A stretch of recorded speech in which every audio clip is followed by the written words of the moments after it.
In honor of the Union Jack flag and the flags of the Treaty 7 Nations, we are bringing in the flags at this time. And also we have our leadership in the war bonnets and our elders and dignitaries. And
thank you, singers. Would you please remain standing? At this time, we're going to ask the turning rope singers to render us the flag song. Aho.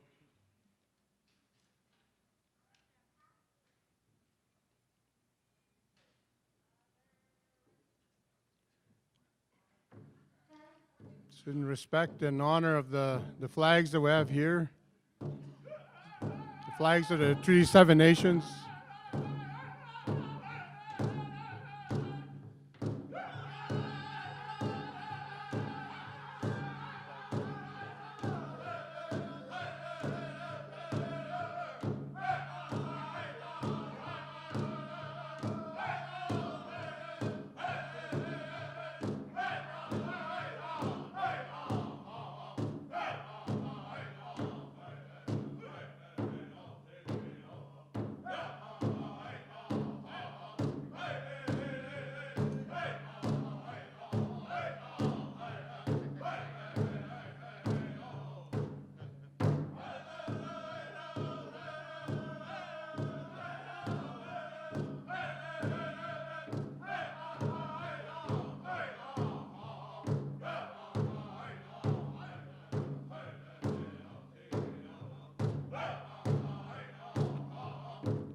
Thank you, Turning Robe Singers.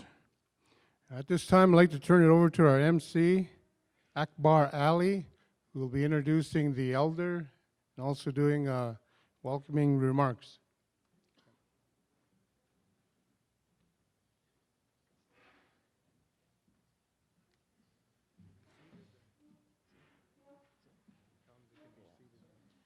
Thank you very much, Alvin. Please be seated.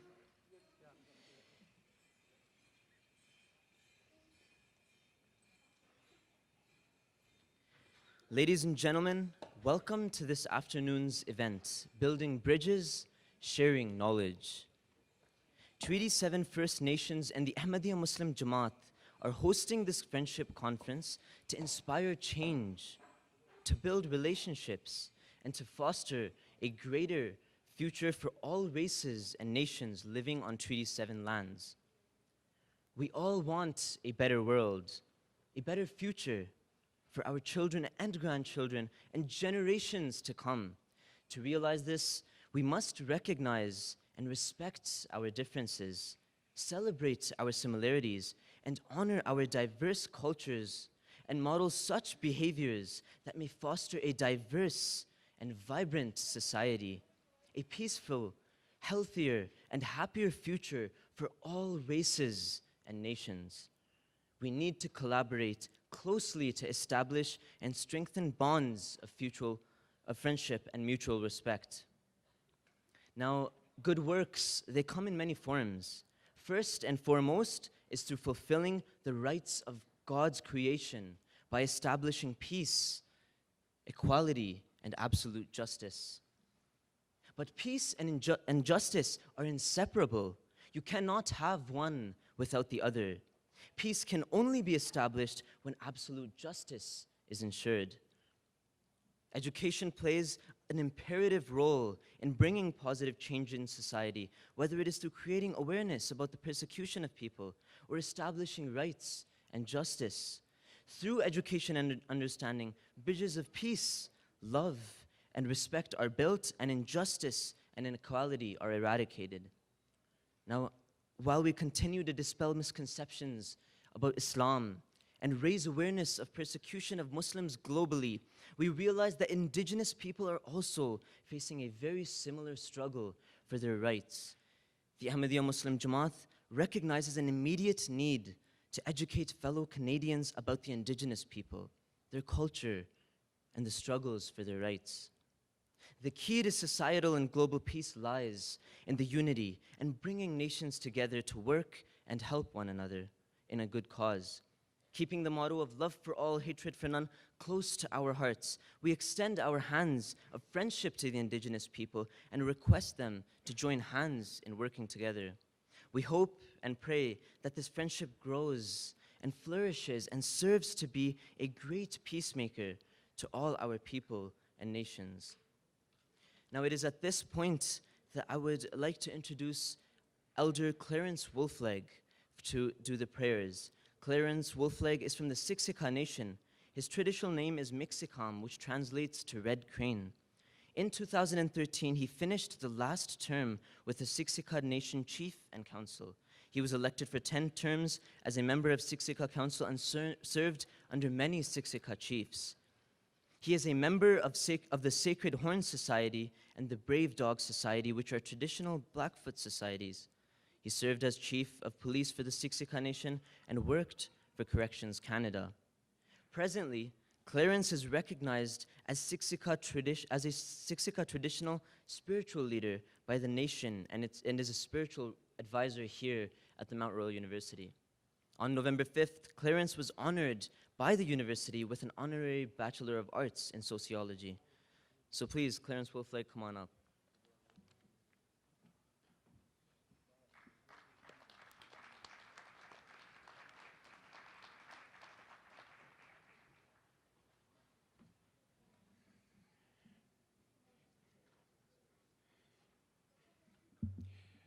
Okay, next week. Alaga siksikai boy toak. Alaga toa pkanaka sa toa pakkoinma. I'll get kanak sa matsinok panok siskoi. I've been welcome to all that came, especially those that speak my language. those that still carry the medicine pipes, and also members of the sacred societies in their respective nations. I welcome you. And also welcome those that are coming together. After 1876, the Battle of Little Bighorn, we knew of those battles. We also knew of the Huron Iroquois chief, Makuyi, when we made treaty in the area they call Fort Walsh. We also have an outstanding treaty with Bobtail, GC, from now Ermineskin. We have many treaties. When we have treaties, it's a coming together like this. Whether we know it or not, those people that came to this country, you're destined to be here. I always believe that we're destined to live and reside where there are people we were going to have relationship with. Today, this is kind of like making treaty. When two distinct nations come together, we are having an understanding, which we will be talking about today. And the essence of that is treaty making. Treaty making is not just between governments. Treaty making is between individuals, between us and the other beings of the universe, the animals of the ground, the water, the universe. That is also a treaty-making process. That gives me the right to stand and talk the words of our Creator in the way that we do. So I hope that bridge we cross back and forth, that we understand the protocols and the ethics of what we are going to do today. Today is a treaty-making process. I walk away from this, in my mind, in my prayers, will say, Nanasjiyop. We have a treaty. That's the way treaties are made. With that, I will say the prayer on behalf of all of you, on behalf of those that are not with us, those in other countries that are having tough time, especially for the little children. They will carry the legacy of our talks and our treaty making today. Ayo chipata pio paki pitaki. Ogan kapo akamakina noxisko ikaki. Anokani to canipixu to pamoyak saniko stu to yanika kinip six, anixita pas six, anixaco apamo. Ogan katapu to out otan sipata pipa, mansta pas script, awanika is chipata pio panigisto and a gidas chipsata. Ogan nakanata ikais sumatuna to eat a pio kaki. Oge bita pigis oge my milk kaki next skinamat in onsta. No hoots point no sitch coin no kakamokinan. No send against chipiokinan and so chipiokinan annika sokapi and exapati mapi. Mata papo atsumi kapananak manasto at chipu kawak. Ach pistawa seven kruko at chasing kimma pibitsen. A spumpstat a pisen. And say get cook pananis to bad pio paki. Og arm chok chinaminanik. Og arm chok saxi on the gamatwi, the scana go kinni now. Og arm of the scana cockto arches. Okay, it's bad breaks matko to exkin an accident chinaminan. Can for out some we kaxi kak maya. Okay, it's bad pio banna yokan stop pants. I cannot do up can a cat arm a toe chima. No kit's canoe can I get at some wish canway. Oh, gan I get can stop pants, catch a mat. Oh, ganok patsemuika ganasukapi, ganawatuapi. Oh, ganok sikado benapi ocean. Achsasta watchman. Kamutani, oh, kiachsapata piosen. Hey, I have some tobacco I will give to the organizers. We offer tobacco to the Creator, so that all the good wishes, all the things we ask for today, that they will come about and give us a brighter day. The elders told me a guidance I always carry. I carry this ever since I was young. They say, take the good things of yesterday, put them with the good things of today for a better tomorrow. That's the wish I have for today. Thank you.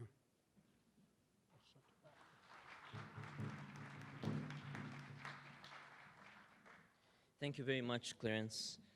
It is a tradition of the Ahmadiyya Muslim Jama'at to start any program with the word of God, the recitation of the Holy Quran. And for that, I would like to call up Zaki Junood to please recite a portion of the Quran as well as present its translation.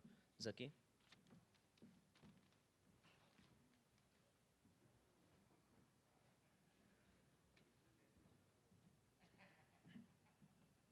Assalamu alaikum. May peace and blessings of God be upon you all. أعوذ بالله من الشيطان الرجيم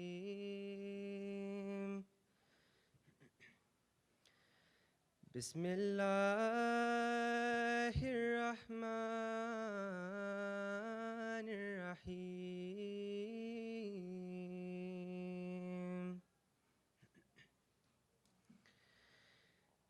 قل يا أيها الناس إني رسول الله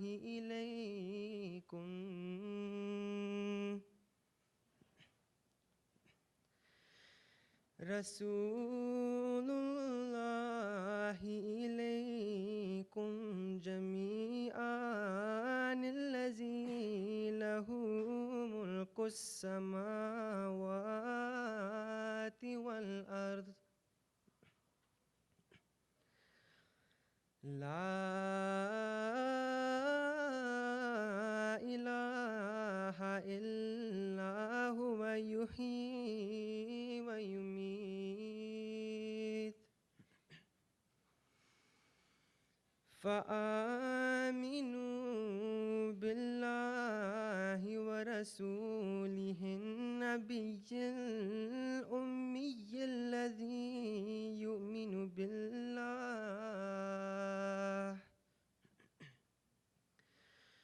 وكلماته واتبعوه لعلكم تهتدون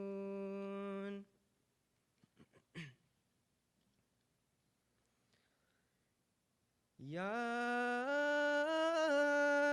أيها الناس إنا خلقناكم من ذكر وأنثى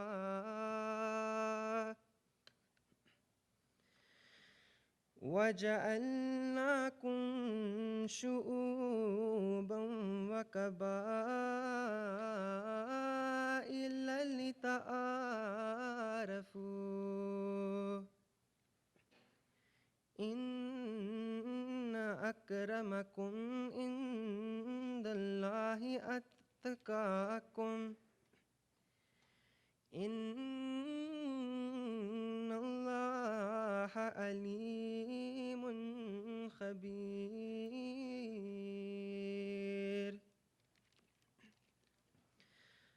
I will now present the English translation of 2 verses. The first one will be chapter 7, verse 159, and the second one will be chapter 49, verse 14. I seek refuge of Allah from Satan the rejected. In the name of Allah, the gracious, the merciful. Say, O mankind, truly I am a messenger to you all, from Allah to whom belongs the kingdom of the heavens and the earth.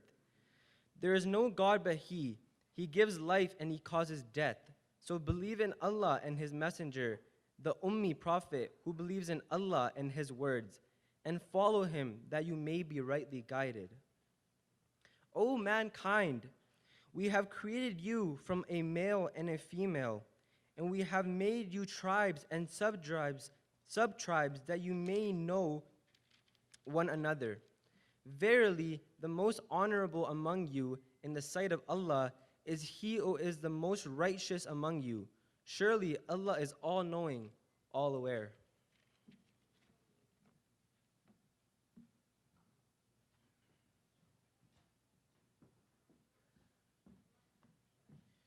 Thank you very much. I would like to request all of the speakers of this afternoon's events to please come on up and take a seat at their respective seats, please.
Thank you very much. Next, it is truly an honor for me to call up Chief Lee Crowchild, who is the chief of the Tsutina Nation, and there really is no, introduction required for him. So, Chief Lee, if you could please come on up.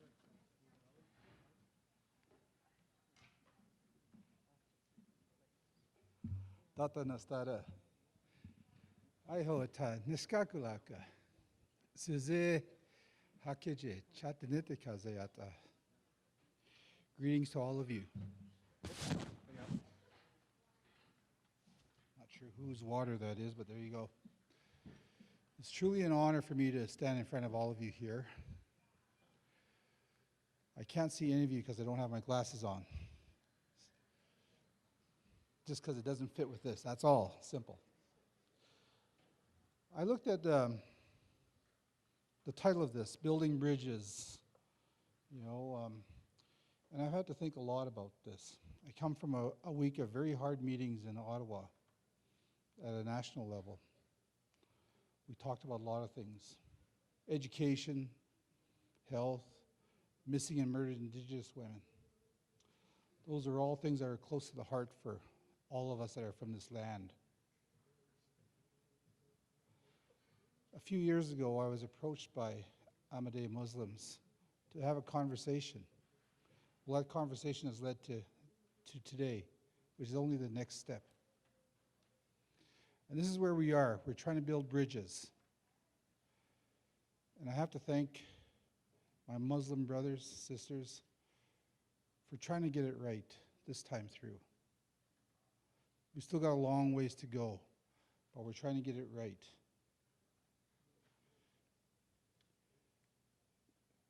Times change. Cultures change. Values, they stay the same. Because all we're doing is we're continuing the value of kinship. All of us that are from the land here, we know the value of kinship. Sometimes we even forget. And we end up reducing ourselves to tribal differences. But now here we are, sitting with our Muslim friends, trying to relive this idea of kinship. When we wake up in the morning, people talk about rights. We don't have any rights. The very first breath when you wake up in the morning, you're given the right by creation to wake up. That's all.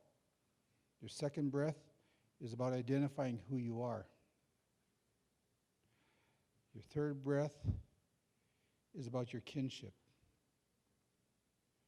And your fourth breath is, how do I make a difference in this world? Those are things that I was taught. And these are things I pass on to you. All of you that are younger, that will carry on the message for years to come. There was a time, about 45 years ago, all of us that are at my age level, we got captured. We got captured by the ideals of making things different. American Indian movement came. And the old people of that time, they were so relieved to see that maybe knowledge wasn't going to be lost, that whole body of knowledge. And they says, here, take it. It's for you to have now. Some of us grabbed it, many of us didn't. Because we thought university, school, public schools, powwow, everything else was more important. So some of those lessons were lost. Now there's a new generation stepping forward, saying the same things. The difference is, it's the woman's voice that's leading it. And that's where the balance comes, to remind us of our kinships, of our relations, not just to family, but to the air, the land, and the water. Those are the things that we, as people of the land, bring forward. We can't lose sight of those things. We've outlived all these governments. We'll outlive the governments in the future. because we are of the land. We invite our brothers and our sisters from different faiths, different nationalities, to come and share this land with us. The important word here is share. But the knowledge that we are the people of the land is our responsibility to take care of it. And if we see it out of balance, we do something about it. Now, just a few minutes ago, that sign fell. It's about our treaty, so that young man, he almost broke our treaty. I think he's kind of shy about that. But it takes the actions of something like that. I don't know why I said that. I just did. But it takes the actions of each one of you. All of you sitting here, it doesn't matter who you are. It takes the actions of how you live your life day to day, how you treat your fellow human being, how you treat your family, but most importantly, how you treat the land. Because all the seasons, they have their own laws and their own rules. And there's nothing we can do as human beings to change that. So when the time of change comes, when our older people or young people have to leave, there's nothing we can do about it. It just happens. The seasons say, this belongs to me. I'm taking it with me. So we have to learn to let that go. Because the next season comes and says, I'm going to come and help you. I'm going to wash the tears from your faces. Catch those tears. Mend your hearts. So my message to you is, be good to yourself. That first breath in the morning, you got the right to be here. From then on, it's all work. Siaskas, from all of the nations that we share this land with, from my Blackfoot Confederacy family, from my Stoney Nakoda family, and from us at Tsutena, I thank you all for taking the time to be here today. Siaskas, all my relations.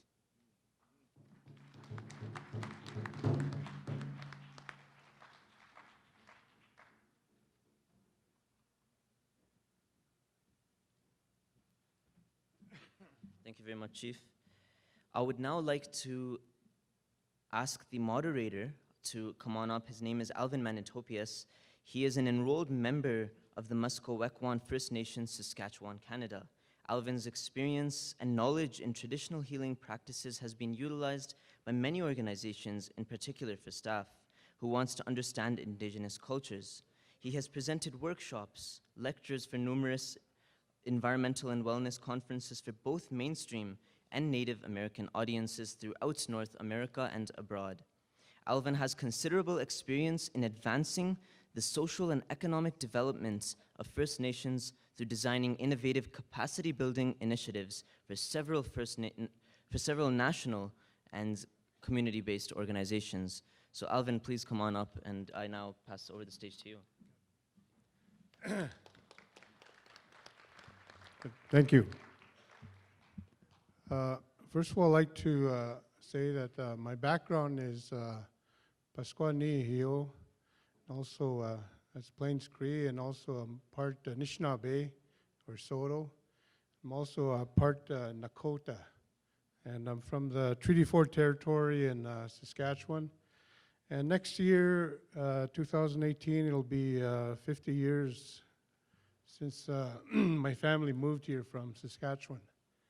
And so that's a long time for me. I had no choice. I had to come along with my parents when we moved. But anyhow, I'm proud to say that during that time, I've made many friendships with a lot of people throughout Treaty 7 area.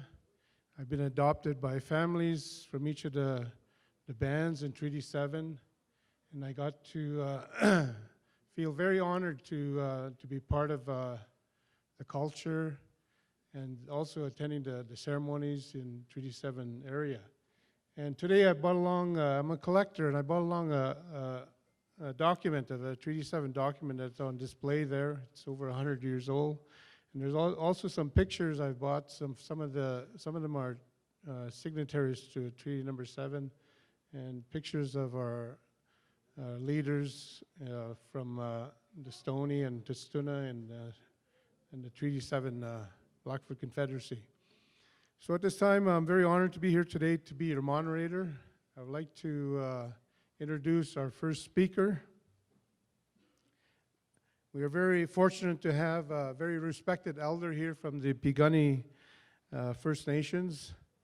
She's been involved in many agencies as a respected elder. She works for the Elizabeth Fry Society, the Bow Valley College, this university here, Mount Royal University, as well as the University of Calgary, and many, many other agencies and organizations that use her services as an elder. So at this time, I'd like to welcome Dee Laho to come forward. Thank you.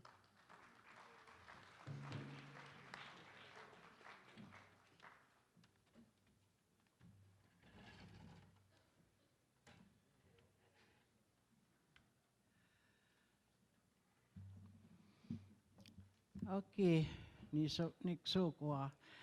I send greetings to everyone here this afternoon and express how nice it is. I didn't expect to see all these beautiful people or to walk into a room where I saw my own people and the grand entry.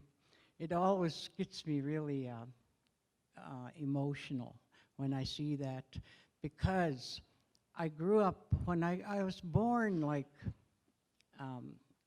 in the middle of the century, I'll say, a little below. I won't tell you my age. Anyway, I saw the people that at that time that were on the reserve and that were the adults and the leaders were people that had lived on the prairie. They had lived that life. From our land extended, like Clarence was saying, it extended from the Yellowstone River to the North Saskatchewan River, to the mountains, the Great Divide, to around maybe middle of Saskatchewan. There was a lot of land, our area, and our people lived there, and that was where they lived. They had lived for, like the Buffalo Jump, I think says 25,000 years, and other places even say more in the archaeology. And then when the Europeans came and the 49 parallel was established, the line between the United States and Canada, they cut our tribe in half, the Piikani, because there was three major tribes that consisted of the Blackfoot Confederacy. There's the Piikani, Siksika, and Kana.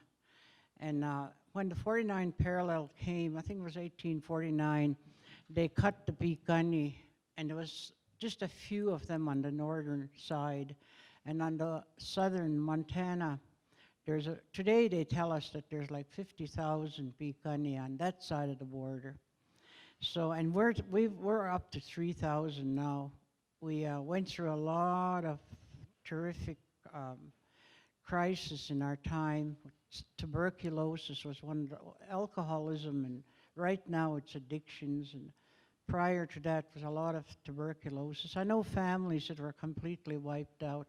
The name doesn't even exist anymore because of tuberculosis. And prior to that, before my time, we had 2 waves of smallpox that were deliberately brought among our people to kill us off, along with the buffalo. So, history to me is really important, because when I was in school, nobody ever talked about that, and we were thought that we're stupid and we're dumb and we're ignorant and all these negative things, which created low self-esteem and a real terrible inferiority complex that I lived with, and I had a hard time to overcome it because I never wanted to be any kind of a leader. I like to just stay way in the background and hide away from everybody. And then I went to I left my reserve, and when alcohol became legalized, I went to Washington State, and there I met a lot of really good people, and I was encouraged to return to school, and I did. And the history there was really different than what the Canadian history was. Anyway, today, our doors are being opened on the reserves, because prior to that, when I was going to school, in the boarding school, we weren't allowed to leave the reserve. And my dad would go to Pincher Creek, it's 10 miles west, only to buy groceries or whatever. There was no money on the reserve to circulate it. And there was no government programs, and there was no handouts. They had to strive for their work. And my dad worked as a logger. He worked in the timber limits. We have a timber limits off our reserve, and that's where he cut posts and rails. And then later on, he cut timber for lumber. And that's how we survived. I lived, when I was little, my mother and dad had a white tent, those little army tents. And we lived in there, I lived in there for 4 years, till I was 4 years old. And I thought I was the happiest kid around. And then we went to boarding school, and one day they were telling us how poor we were. And I asked my brother, did you think we were poor living in that tent? And he said, no, those were the happiest days of my life, because we had freedom. So today, I see places, our people are always walking up the stairway of education. When I first worked at Bow Valley College, I just go there once in a while, they had 80 students, 80 Native American students, different tribes. Some were from Saskatchewan and northern Alberta, and we had a few from my reserve. And just the other day, we were talking about it, and they have 406 Native students. So it's always on the climb. When I went in 1979, I went back for upgrading, no, 69. My sister-in-law and I, and there was one pagan woman other than us that pursued post-secondary education. And then it just grew. By the time my son got into post-secondary, he said there was about 80 between the blood reserve and pagan. And now I don't even know how many they are, but there's a lot of them in Lethbridge. My youngest son is still going because he dropped out halfway, and just last spring he decided to go back. So he's in management. And my granddaughter and my grandson are both at the University of Lethbridge. They started classes this September. So our people are being recognized now, finally, by the government. And it's my brother and I and a couple of our family, after my dad passed away, my dad did a lot of research into our history and land claims and all that kind of thing. And then he passed away, and when he passed away, my younger brother than me, 2 years younger, had a dream. And in the dream, he was told to go to all the reserves that he can go to and talk to people, because if we lose our rights, the way to have us all like assimilated, we wouldn't last as a people. So we have to keep our identity. So we went around, and I went with him to about 40 reserves in Saskatchewan, Alberta, and BC. And he never went to high school. He went to 8th grade. But through this dream, he was able to work with sovereignty. And that was what he talked about. And he tried to explain to people that we were sovereign people prior to the treaty. At the treaty, we became dependent on the government, or we became like little foster kids, and the government is the mother and father, and they tell us what to do, and they were the ones that made up a law. They weren't even laws, they were more like rules in the Indian Act not to leave the reserve. So people didn't leave the reserve because they would get punished if they did. So we had a really different kind of growing up. We had a real oppressed and suppressed, and I say depressed way of living. And when alcohol opened in '64, it was like all hell broke loose. And people were started to use, and they had never used that before in their background. Probably not even in our DNA. Anyway, today we have a lot. It's one of the biggest issues to have on the reserve is addictions. So education, to me, education takes you away from there. It kind of gives you an identity, and you start understanding yourself. And that's why I think that our people, whatever they do, they should pursue education. And my own children, I think all of them went on to post-secondary, and they all have degrees. One of my boys has 3 degrees, and then 2 of them have two degrees, and their wives have degrees too, and their children. My oldest son, 2 of his daughters are psychologists. So I think that gives us a difference in our life. Yet we have to know who we are and hold our identity, because within our own culture, we have ways of dealing with everything. Because prior to the Europeans, we didn't need anybody to help us. If we barely ever got sick or whatever we needed, we didn't need anybody. We did it ourselves. We had all the resources within our land and our communities to deal with whatever the needs were. And then they took those away, and especially with the boarding school, teaching us the things that were really making us have low self-esteem. And we had a big loss, especially language and ceremonies. But today, I see the language coming back, and I see the ceremonies coming back. So those two go hand in hand. And the people who do follow those live good lives. So I think I passed my 10 minutes. I told somebody to go like this when it's 10 minutes, and nobody did. So thank you for listening.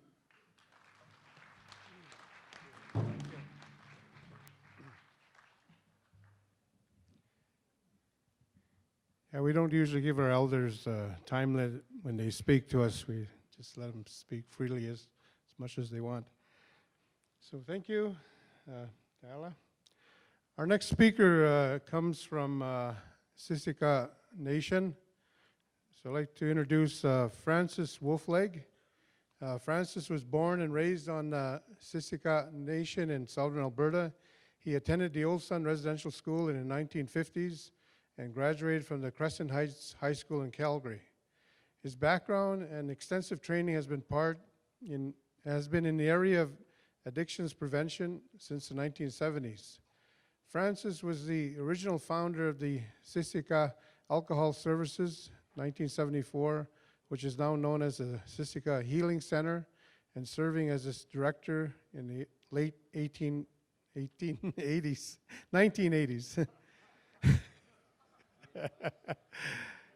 He was elected and served a 2-year term as Siksika Nation Council in 1996 to 1997. He's currently serving a 3-year term, 2017-2019, as a Siksika Nation Councillor. And his portfolios include Siksika Land Claims, Siksika Justice, Siksika Legal Services, and Siksika Crime Prevention. Butch has 7 children, 21 grandchildren, and 1 great-grandchild. Butch is a Brave Dog Society member and was involved in all manner of sports. So I'd like to welcome Francis Wolfleg, AKK Butch.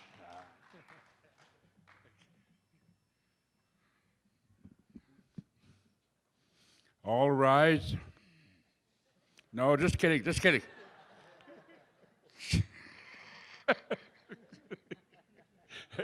Jason and Hal just about stood up here.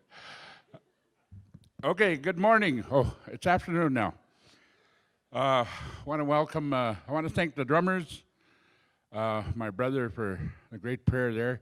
He forgot to mention he's an armed forces veteran and served his time in Germany and peacekeeping in Cyprus. So sometimes he forgets things like that. Also, Chief Lee is a relative of mine. So I try and attend every speech he does. Also the panel members that are up here. I just want to acknowledge one of our band council members. Come on up here, Carlin. Take a seat up front. He has the distinction of being the youngest band councilor that's ever been elected. So he's coming up here. He does various things, and I thought I'd better acknowledge him. Yeah, yeah. Just drink Chief Lee's coffee there if you want it.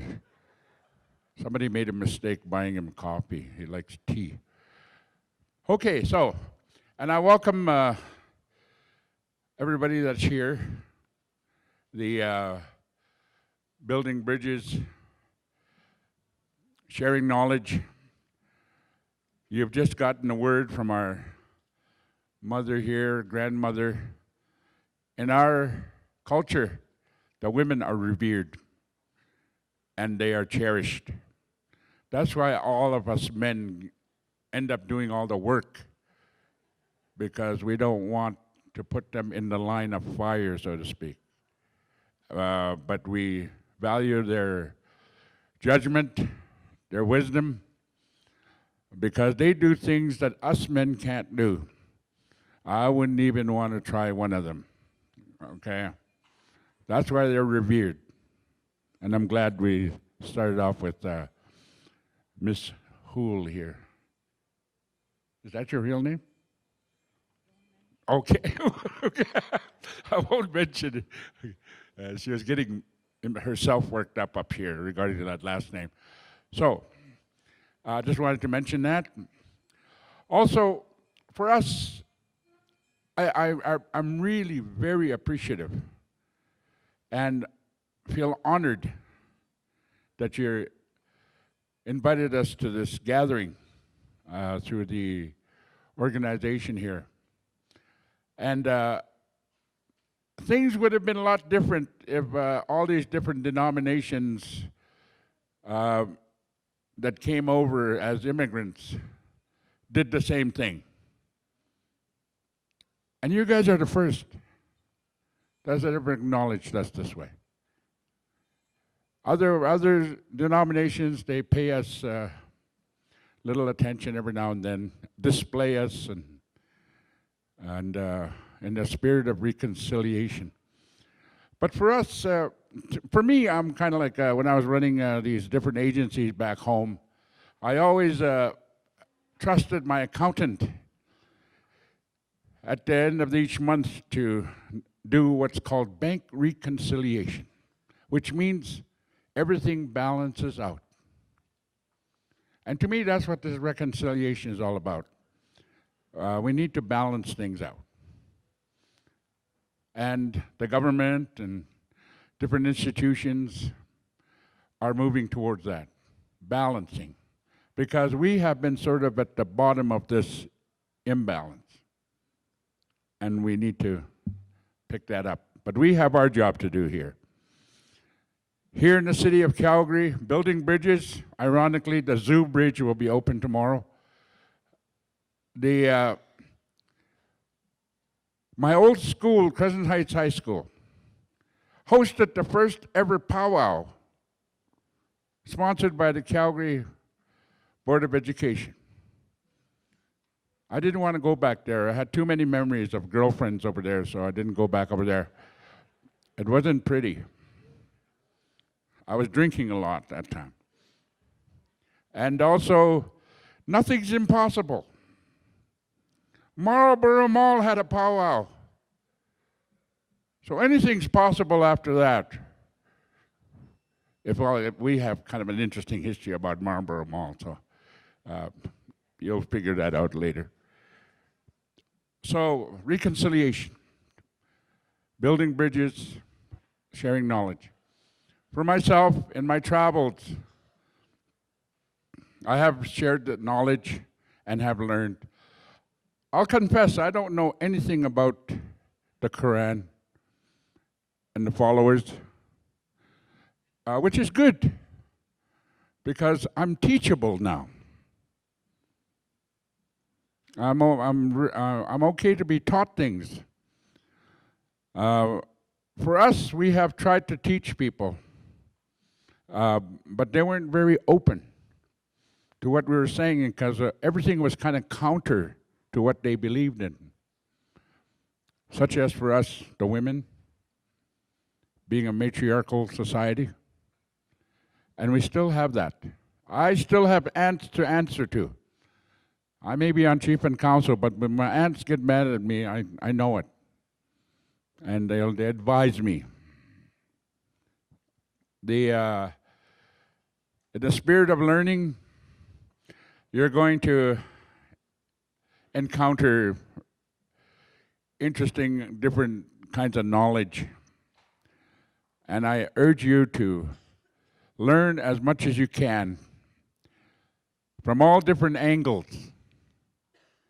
because one source will not cover everything. We have some of our people that are not well. They're not healthy. But for the almighty dollar, they'll tell you anything. They're I guess we could call them entrepreneurs in a weird kind of way. So be careful of that. I ask you to be careful of these things, because sometimes the information can be skewed, not correct. So it's always best to ask around.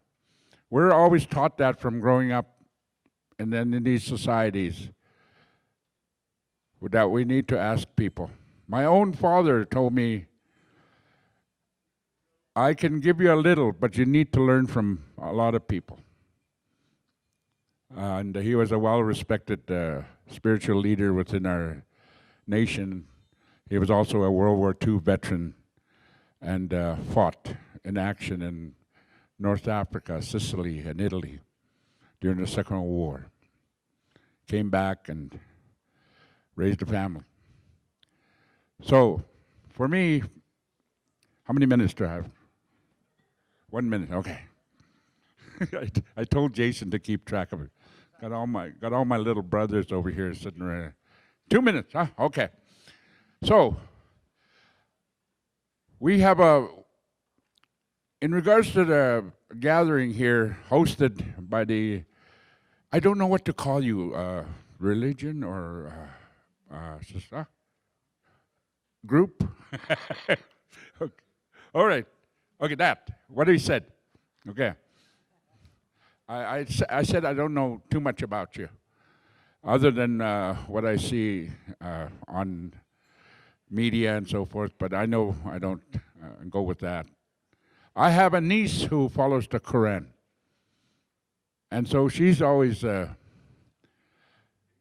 giving me little tidbits. And I learned from the Catholic, my wife's, I was married twice, and they were both Catholic. And in my day, going to school back home, I went to the Anglican residential school. And so you have all these different religions that came into my life.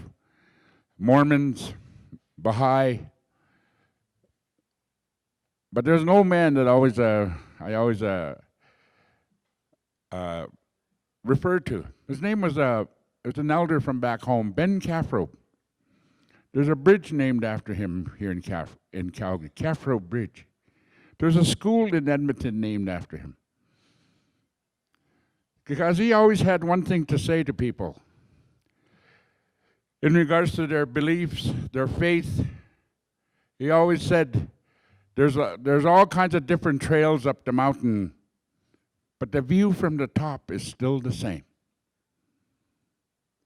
And that was his way of letting people know, follow your path, learn, and you will get a good view. That's what you work towards. So I just want to thank you for inviting me. And if I do anything wrong, please let me know, okay? I don't know your protocols or whatever, and I really like those hats, though. Okay, so just saw that mention that. So in deference to my brother Clarence, I have to be careful what I say because he'll get mad at me afterwards because he's older.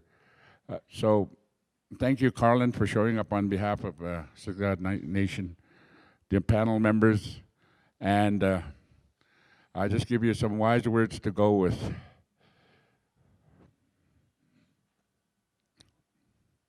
I'm trying to think of one. How about love for all, hatred for none? Okay, I'll leave you with that.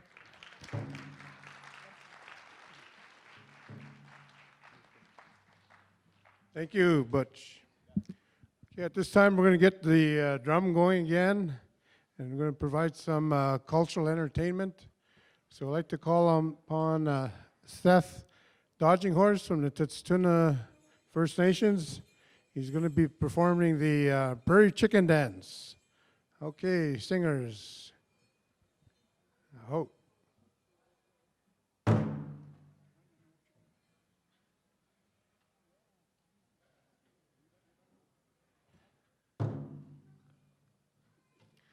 So Seth here will be dancing the Prairie Chicken Dance, imitating the dancing actions of the prairie chicken during the mating season. Ho.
Thank you.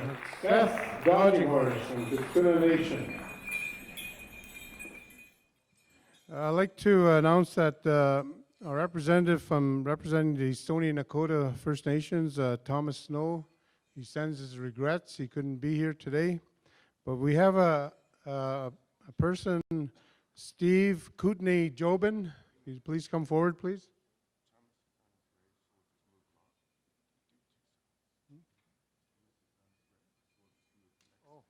Okay.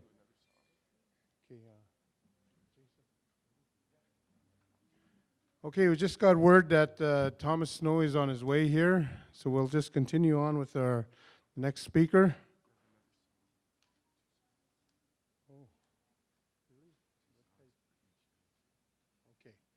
Okay, I guess according to the program here, we're going to be having one more song from the Chicken Dancer and the Singers. So we'll have one more song. Aho.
Thank you. Thank you, Zat. Thank you, singers.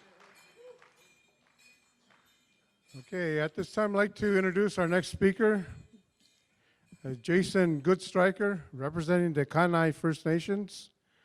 Chief Jason Goodstriker is a blood Indian. He works for an energy company in Calgary. He's married and has 6 daughters. Jason enjoys hunting, traveling, and speaking at events, including powwows, conferences, and schools. Jason was part of the negotiating team that addressed the $5 billion residential school agreement with the Canadian government. Jason is the former vice chief representing Alberta in the Assembly of First Nations. So at this time, I'd like to welcome Jason Goodstriker. Thanks. Thanks, Elvin, and thank you. Just a few acknowledgements. My aunt and my uncle, my Hunt brother and my brother Hal, Michelle, of course, all of our friends from the community. And this is my big brother. We're world travelers. I don't know if you know, he's actually a member of the royal family, so Elvin does very well. Let's give Elvin a round of applause. So. I have numerous relatives here, and you're all my new relatives of the Yamadi group. Chief Lee is actually, I guess we would be brothers. He'd be my big brother because his late father and my late grandfathers, they were best friends. And so is Dila's. He was one of our chiefs of the Pagan, and his name was Sikapi. He was a best friend to Rufus. And these wolf leg boys you see here, they took me as their little brother some years ago. But I wanted to bring greetings to all of you. Count Carlin, good to see you all here. It's good that you do this because you come out in events. Give our elected leadership a round of applause. Yeah, do that because a lot of our leaders don't come out at times. I wanted to tell you a little bit of, I'll tell you, I was asked to speak on youth and the youth behalf. Anyways, just before we get going, I wanted to acknowledge both Corey Cardinal, one of our organizers here, and Steve Kootenay. Steve is here somewhere. Anyways, you know that Tutina, we had to deal with our ring road issue here in Calgary. Well, you see, Steve's been here so long at Mount Royal that we're trying to finish the road to connect. We're going to have a ring road here at Mount Royal, too. So it's either going to be Steve Kootenay Trail or Corey Cardinal Trail. So we'll get that figured out down the road.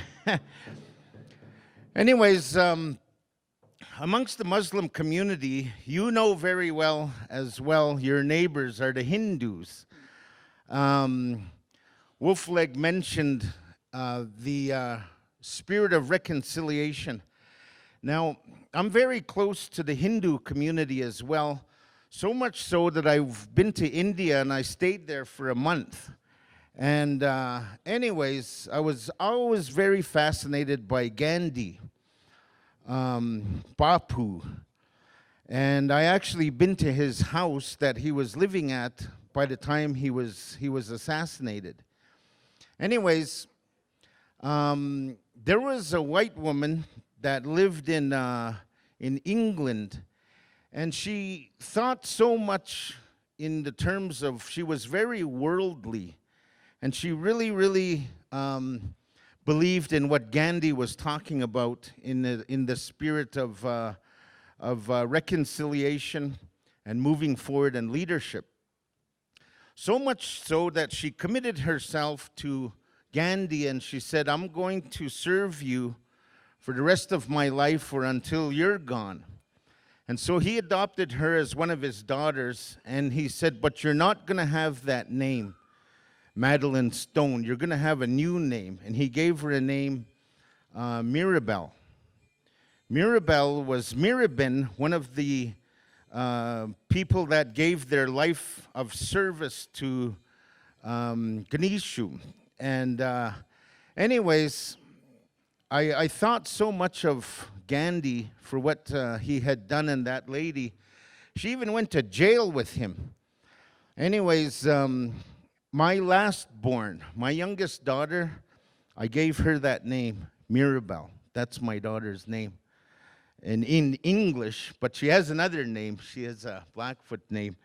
Anyways, I just wanted to mention that because when I was chief, I was very interested in what Phil Fontaine had been directing, and he attended residential school, and it went forward, and I didn't attend. I was one of the last cutoff years, but I was chief, and I had both my parents to learn from. I was at your mosque a week ago, or not that long ago, and we had discussion. We had a long talk. It's the first time I've been in a mosque. And you gifted me a Quran. And a Quran, I've been reading it this past week. I'm almost done. No, I'm just kidding. 2,000 pages, I'm almost done. No, they have teachings in there just like our people. And there's a passage in your Quran, and it says you can fly without wings. And it's only possible through a horse. That's just the way we believe. You can fly without wings, and it's a gift of an animal like that. It's such a beautiful teaching. And I was very happy to read that. And you know, Chief Lee and I, on Alvin's invite, we were able to meet His Holiness last year at your dinner. And that was really something. And what we were talking about was putting together a invitation to visit our communities down here, and for him to possibly come out into our communities and to come and see.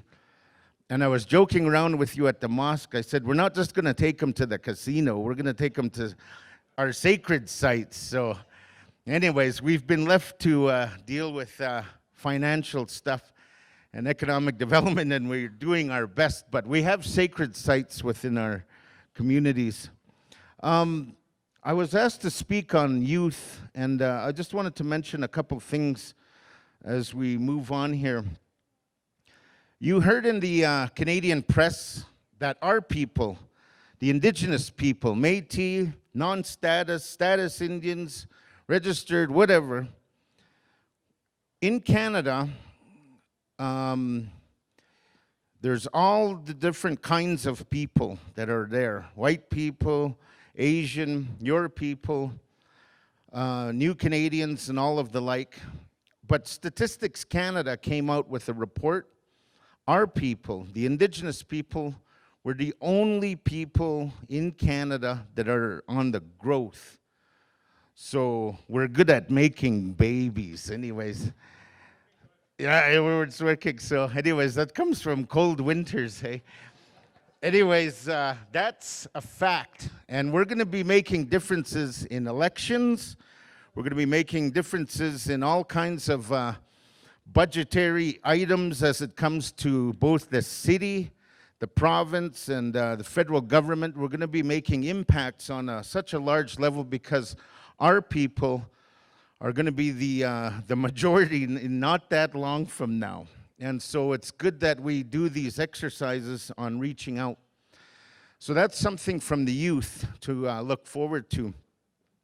Something else from the youth to look forward to is that, you know, my mother went to school here at Mount Royal when she moved here from Saskatchewan. She's a Sioux Indian. She moved here, and this was her first school. It's secretary school, so they learned how to type and stuff like that. And it's very different now, but my mom came here, and this is where my dad met her.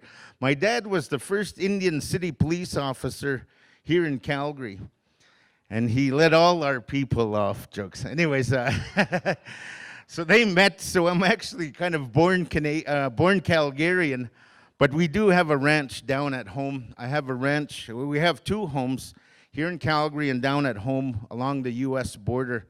And that's where we reside. But I have some history here to Mount Royal. Anyways, in the 1960s, we had a warrior amongst us. He passed on last year. His name was William Watney. Some of his family still lives here in Calgary. He was the first Indian lawyer in Canada. And he was from our people. He was from Red Pheasant in Saskatchewan, and then he was part of the scene. He wrote a book called The Unjust Society, I believe. And he was part of the red paper process in those years. And, oh no, that was Harold Cardinal. Hey, yeah. William was his foe. They didn't like each other. Ruffled feathers. Yeah, that's right. Okay. Anyways, that was then. He was our first graduate. Imagine that. 1960s. That was 60 years ago almost. So what's happened since then? Well, we have our graduation rates now, and the federal government, when you heard of the Wolflegs and the chief talk about treaty, in the treaty it was said, the chief said, our children have to be competitive in the new economy, and because of that, we need to know that they're going to have access to your education system so that we won't fall behind. That's exactly what they said. The government has tried to cut us back on post-secondary, on busing, on kindergarten, everything. But to us, our people, we believe it to be lifelong learning. Somebody is older, 40, 45, they need a trade, they want to change careers. Well, we should still have access because in our treaty, when we exchanged the land, we paid for our treaty rights 1,000 times over. Healthcare, education, housing, economic development, everything, all across the board. That's what we've done. But we've been nickel and dimed into a corner, and we still have to rely on our alliances, rely on our leadership, rely on our people to succeed. And that's kind of where we're at. But now, we have about 1 million people in Canada, Indigenous in that bracket, and quite possibly about 1.5 million when Trudeau changed the term, and the Supreme Court case recognized the Métis people in a big case last year. So within that bracket of Indigenous, we're about 1.5 million. And out of that 1.5 million, there's nearly 55,000 students attending schools across the country, in different schools, trade schools, all the like. And there's at least 100,000 graduates now, from one guy in the 60s to where we're at now. So we are getting better. We are succeeding and we are winning. And that's what we have to be proud of. I do have more things to say, but I'm kind of at the end of my time, so I'll stop. And if you want to visit more, we're going to have a meal. So thank you.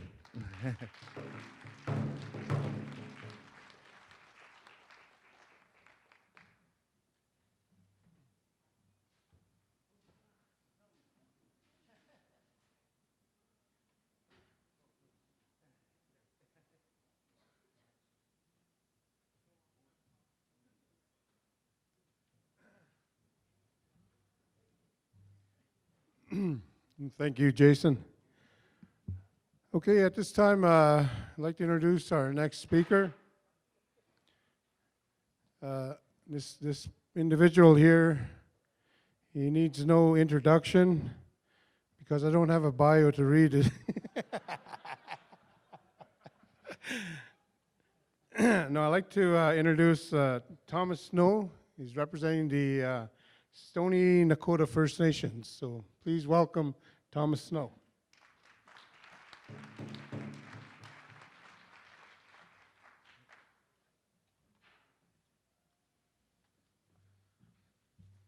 Ambo Astich, Assalamu alaikum, Oki, Tanit Ada, Tanse, bonjour, hello. My name is Thomas Snow. My Nakota name is Wathuwita, and I come from the Yahe Nakota. And I'm honored to be up here today to share a little bit about language with everyone that's been gathered here today, and the connection and intersection of language with identity. Now, I always begin in my language first, but I make it a priority to learn other languages, especially greetings. And so I'd like to teach everyone a little bit of Nakota today, and I want everyone to repeat after me. Amba wa stitch. Amba wa stitch. Amba wa stitch. Amba wa stitch. Amba dohon wa stitch. That means it's a really good day. Now, we always greet each other when we see each other with this because it's a reminder that every day given to us is a gift from the Creator. And it's a positive affirmation. And it's an actual action when we see each other. It's a reminder that every single day that we're given is a gift. And that within that day, we have a choice of what we get to do with that gift. And so for my gift of today, I took my kids swimming, which is why I was a little bit late, and I do apologize to everyone. But it's the reminder to also seek connection, to recognize each other. And there's a lot that gets overlooked when we talk about language. There's a lot that gets left out when we talk about language, and there's a lot that's lost in translation when we talk about language. We have to remember that in any discussion, in any talk, any knowledge about this land or this space, 150 years ago, 200 years ago, there's absolutely no English. So to actually truly connect with this space, this land, and the people that were here before, we need to go back to those languages that were first spoken here for thousands of years. If you don't have that basic understanding and you try to approach the history of this space through a Western colonial perspective utilizing only English, you're going to get lost because English itself is a flawed system. It's a flawed language system. It's a flawed colonial system. It's a flawed system of governance. And the English language can be used to perpetrate actions of hate and discrimination that have no space within this city, within this land or within this country. Language is powerful. Language, it centers us, it grounds us, it gives us a foundation, and through it we express our own worldviews. So I come from the Yahin Nakoda. We identify ourselves as I'ith Gabi. I'ith Gabi is not translated to stony. Stony is an English term that was given to us that misrepresented us. It says nothing about us other than the fact that we were amazing chefs. For those that don't know, the term stony actually refers to the method in which we cook our meat, where we boiled our meat with hot rocks, with hot stones, in a pit that we had dug, lined with rawhide. And so that's why they called us stony. Other words have been Assiniboine, but we've never really identified with those names. We've adopted them, but they never really spoke for us. They never really spoke to who we are. And so that's why I'm up here today, to talk about and remind everyone about the importance of language, the importance of listening, and the importance of speaking and practicing that language. As an Iyahin Nakoda, and this is a little bit tricky. I have a hard time teaching this one to people because people don't like making that sound. Like they're going to project something right after they do it, but that's not the case. Iyahe, Iyahe, Iyahe, Iyahe Nakoda. Iyahe Nakoda. That's how other groups, sometimes we self-identify, or I'ithka. As us speaking about ourselves, we call ourselves I'ithgabi, which refers actually to the way that we speak. I'ithgabi translates as the clear speakers or light speakers. I've also seen it interpreted as those that talk with spirits or speakers of the truth. Because when we see something, we call it what it is. When we see a tarna chinjan, then we call that's a baby cow you're going to eat. We don't call it veal, make up some fancy name that doesn't tell you what it is, get you to lie to yourself so you feel less guilty. No, we don't do that. We call something what it is. And there's an important truth. There's important value underlying that whole paradigm, that whole worldview, that whole way of thinking, that when we speak, we recognize the power of our words, and so we speak truth. So we spoke our truth at the treaty. And we believed and respected the power of words within, spoken at that gathering. And we have a lot to move toward, to build toward as different communities, as communities that are based here now. And we've come a long way, and we have a long way to journey together. But if you are coming here to seek to understand, to have something to throw on Facebook or as a hashtag, I'm sorry to disappoint you, but you're not going to get everything you need right here in this 10-minute talk that I'm probably almost done with. Oh, am I way over already? Well, I guess I was speaking the truth. That was it. Is my time up? Okay. Well, in that case, I guess I'll start at the beginning. In the beginning, Tichowski, the trickster, walked the land. And Tichowski was lonely. And Tichowski liked to play. And Tichowski liked to see people happy. He liked to see people happy.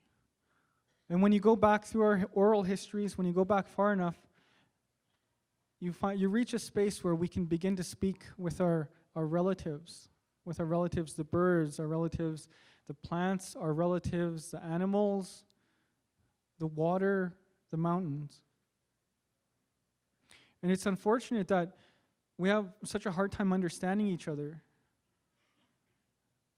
because we're so disconnected from ourselves. We're so disconnected from our minds and our hearts. There's been a separation. And unless we reconcile that separation within ourselves, how can we reconcile with other communities? Unless we can first truly look within ourselves, how can we expect to learn from each other? If we can't treat each other with respect when we see each other, how can we build community? My name is Thomas Snow. I am in Yithka, Nakota, Yithka, Nakota, and I respect everyone here. Wherever you come from, whatever language you speak, I show respect for that language, for your teachings. I don't try to take them on as my own, though. And that's an important part of respecting each other, is that we shouldn't force our ideas on other people. We shouldn't force our religions on other people. We shouldn't force our worldviews on other people. And as First Nations people, we have a lot of work to do within ourselves because we've been under this colonial system that has stamped us down for hundreds of years. And it seems that now we are awakening. And as Jason Goodstriker mentioned, there's a lot of us that are becoming educated. But we're in a space now where we have a very powerful tool that we can utilize that we've received from Western institutions. Now, do we use that tool as a weapon against each other and against other groups? Or do we use it to build one another? And how do we do that? How do we decolonize an institution? How do we decolonize our minds and our hearts? Because those have been infiltrated by Western colonialism thought. They're not easy questions to look at. And they're really just starters for larger discussions. And it's a lot of what I think about as I navigate my way through this space called Winchispa, or called Mokinsis. As I share this space with my relatives from other clans, I look to how I can properly build relationship and community, how I can build a healthy home, how I can build a healthy family, and welcome others to that family and pass on the teachings that I've been so gifted and privileged to grow up within. I grew up within a completely Nakota-speaking community. I still go back there, and everyone still speaks Nakota. And if I go high up in the mountains far enough, then the children speak Nakota. And that's a real gift. And I see other groups doing that quite, you have your own communities within different spaces, and you teach your children your language. You teach them to hold on to it. You teach them to be proud of it. And I want that too. I want that wherever I travel with my family. And I want to be able to feel safe bringing them everywhere, to know that we can share with each other.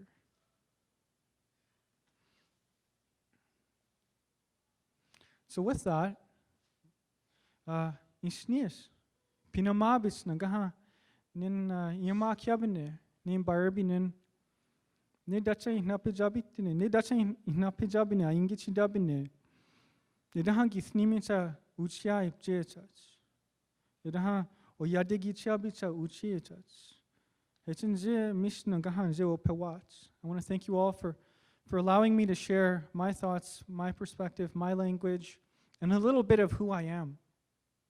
And I really hope that in moving forward, this is just a small step in a long road where we travel together with respect and admiration and community, supporting one another.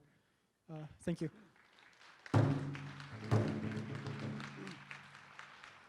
Thank you, Thomas. Yeah, I got a public news announcement to make here, and this is coming from the mayor's office. And the city of Calgary has decided to change their name. So as of January the 1st, 2018, Calgary will be known as Cowtown. Just kidding. Okay, our next speaker is from the Tsuut'ina Nation. He's a neighbor community of the city of Calgary. So I'd like to introduce at this time Hal Eagle Tail, representing the Tsuut'ina Nation. And Hal is a survivor of the residential school. He understands the importance of keeping the culture alive and balancing that with today's modern fast-paced society. In 1990, he started off as the first managing director for tourism on his nation. After the threat of third-party management, he asked his nation to give him the tourism portfolio as his own small business. They agreed, and he launched Eagle Star Enterprises Limited in 1992. Since then, Hal has been revolutionized his company into a cultural consulting company that reaches out to many different industries, like in film, oil and gas, police services, education, Alberta Health Services, provincial ministries, and First Nations across North America. And he's also involved in business development. Throughout his stories, he has seen the success stories of thriving First Nations and the hardships of others. It was this visual effect that inspired his vision of reactivating the traditional trade that existed between all First Nations across North America and beyond. So please welcome Hal Eagle Tail.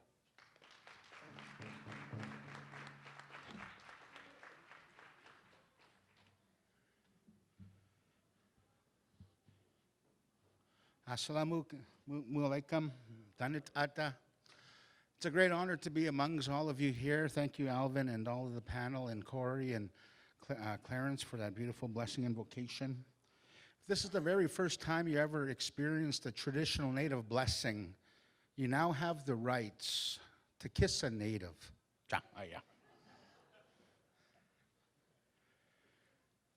In Canada, there's over 600 plus Native bands, and we all belong to one of 11 language groups.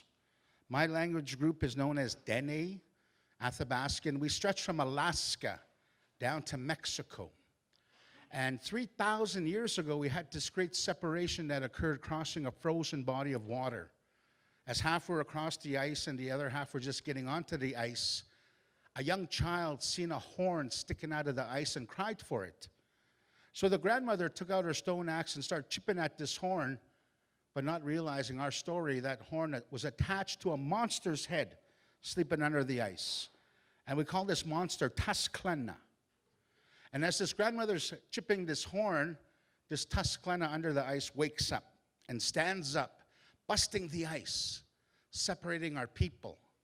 So to the north, we're known as the Dene, Chippewan, Slavey, Carrier, Dogrib, Beaver, Tlingit, and just recently, we found in Alaska, the Ket people.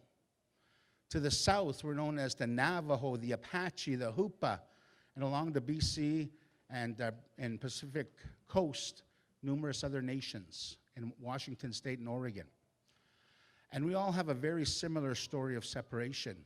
The Dene up north said it was an elk horn sticking out of the ice with a frozen carcass embedded in the ice, and the weight of the people and the cracking from the grandmother's stone axe busted the ice.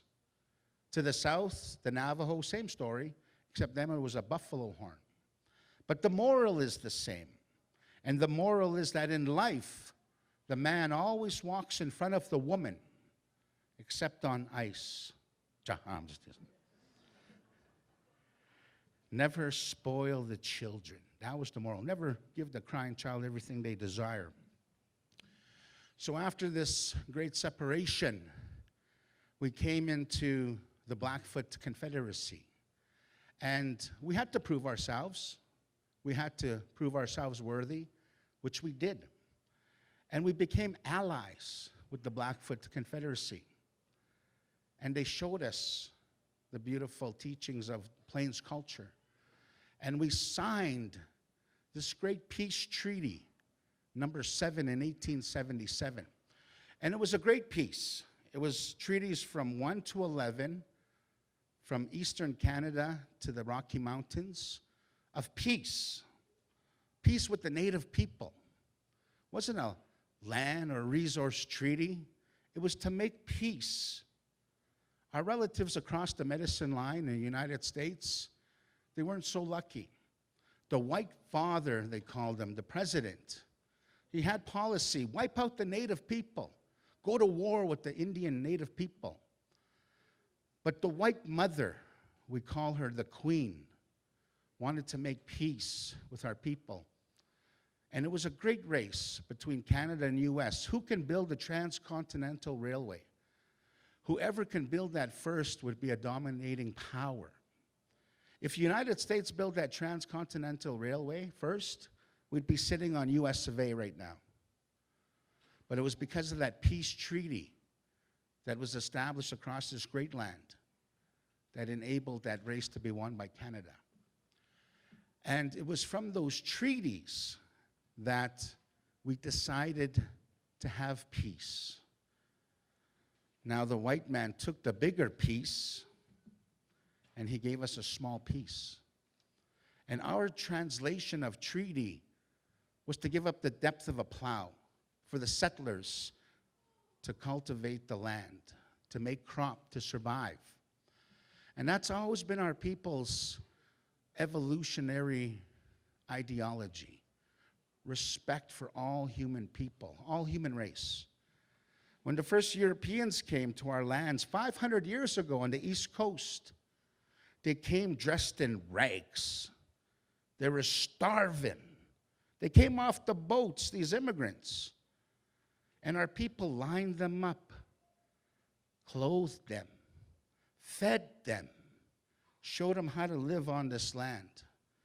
And if you look at that first boatload of white people lined up on our shores 500 years ago, that was America's first welfare line. In retrospect. 300 years ago, we've had contact. It's only been 300 years for us here, all of our delegates here. It's only been 300 years that we've had contact with the European people. And it's a great friendship that evolved from that we thought when we're signing this peace treaty. So the government said, give us your land, the depth of a plow, for these settlers so that they can have a homestead. And in return, we'll give you parcels of land. And on your land, you don't have to pay taxes. You don't have to pay property tax, business tax. You don't have to pay any kind of tax on your land. And we'll also give you the free education. We'll also give you free health care. We'll give you free housing. And we'll give you $5 a year for as long as the sun shines, the grass grows, and the rivers flow. And we still get the $5 a year. Unless you're a hakidja, you get 25 bucks. Or a sub-chief gets 15 bucks. And it was with all of these grand promises that we would share this land the depth of a plow. So we signed these treaties, and we made peace. But that governmental side hasn't been kept, hasn't been honored. We have poverty issues. We have high suicide rate issues. We have high incarceration issues as Native people. And the question isn't why that's the case. It's a question of how it happened.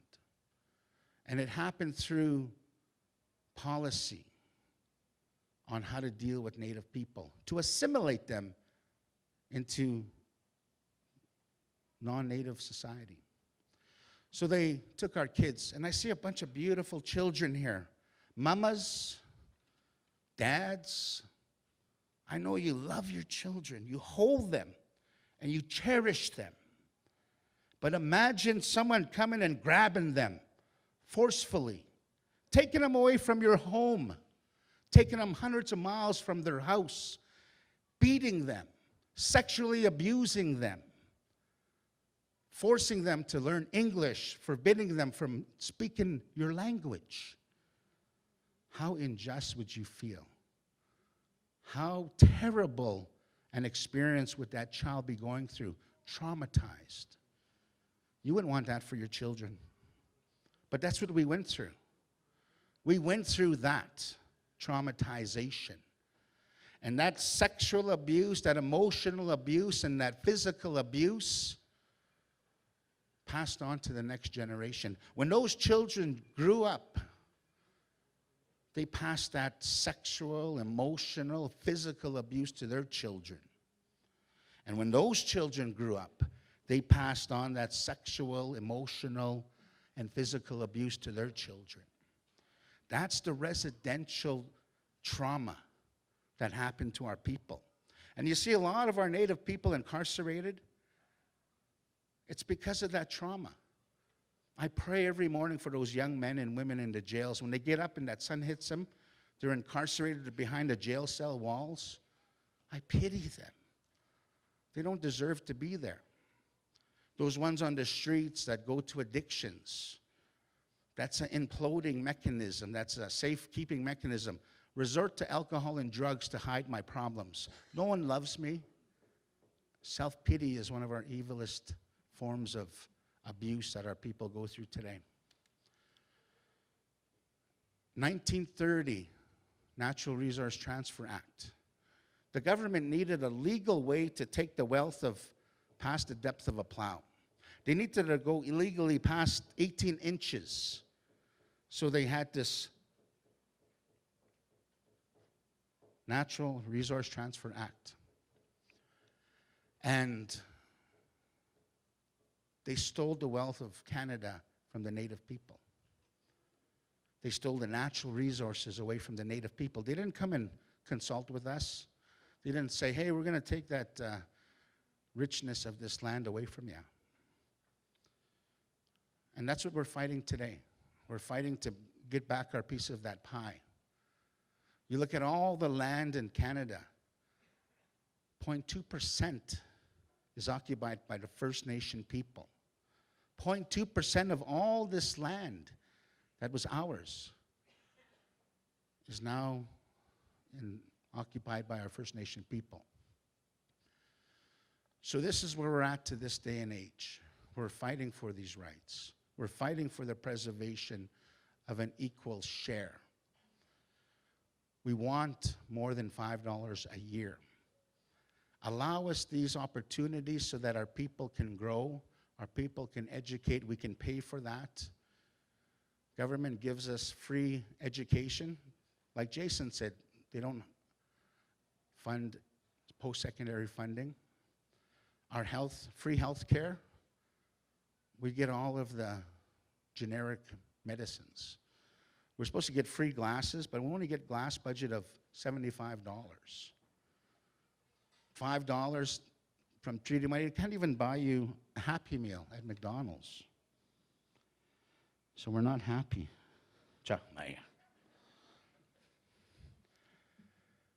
But this is the reality of our Native people, Indigenous people.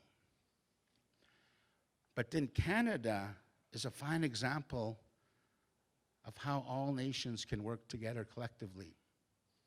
We had a huge occurrence in this great country of a French and a Cree coming together and making a most beautiful cultural identity. We call it Métis. No other place on Mother Earth can two nations come together and create a culture on their own. We have to be proud of that, honor that. And I'm going to end with an analogy of my late father. As Hakidja Lee said, he was, and also Clarence said, that he was one of our great spiritual leaders. He was the carrier of our most sacred beaver bundle that we were given 3,500 years ago. And he used to say, when you look at all the religions on earth, it's like looking at a teepee without its covers. Every pole represents all the religious beliefs on Mother Earth, and they all go straight up to Creator. And just like they all touch and interact, our religious beliefs are the same: to be good people, to be humble people. So we never question what it makes a person humble. We never question that's wrong or you have to do it this way, because those prayers go directly up to Allah, Creator. keep everyone as equals in our society we live in. And I threw a curveball, which I thought was a curveball. I said, Dad, those two poles on the ears, they don't touch the teepee. Whose religious beliefs are those? And without hesitation, he said, that's business and government. Because those rolls of those two ear poles help prevent the teepee from smoking.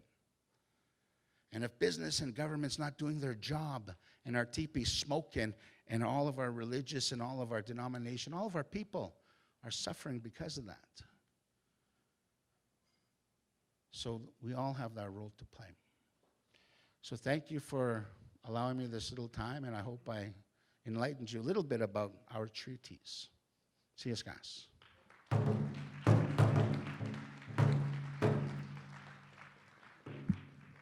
Thank you, Hal. So we're going to be having some more cultural entertainment at this time. I'd like to ask the jingle dress dancers to step forward.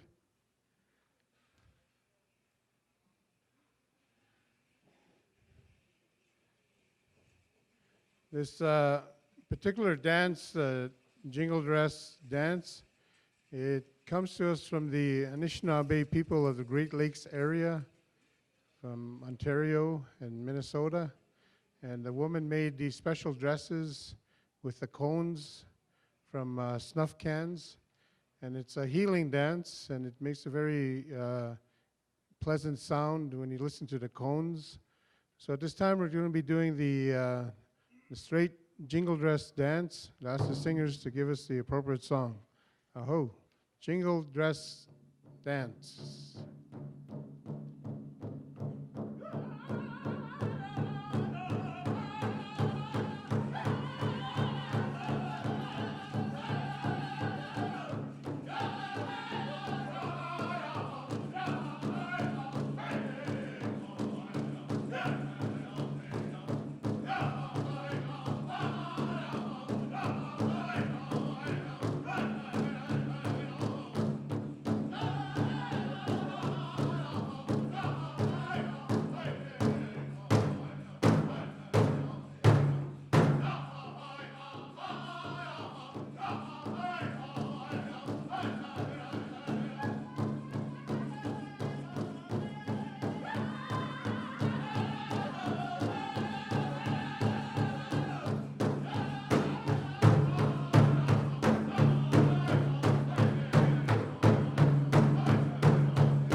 Thank you, singers. Thank you, dancers. They're going to be doing one more song. It's a side step. This is another dance that they perform at powwows and with all the jingle dress dancers. So this is the side step jingle dress dance. I hope.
Thank you.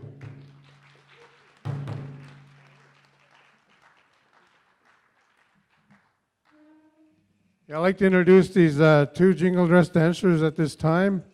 We have Christian Cardinal, and the younger dancer is Shayla Bigsney from Sissica Nation.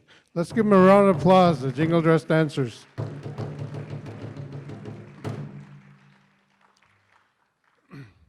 Okay, without further ado, I'd like to introduce our next speaker. I'd like to ask Michelle Robinson to come forward. Michelle is very active in the Indigenous community here in Calgary. She's involved with many different initiatives, such as the Indigenous Liaison for 12 Community Safety Initiative, and she's also the chair of the Indigenous Peoples Commission in Alberta. And recently, she was a candidate in the civic election, running for a councillor in Ward 10. So she's a very active person here in the community, and we're very happy to have her here today. So please welcome Michelle Robinson.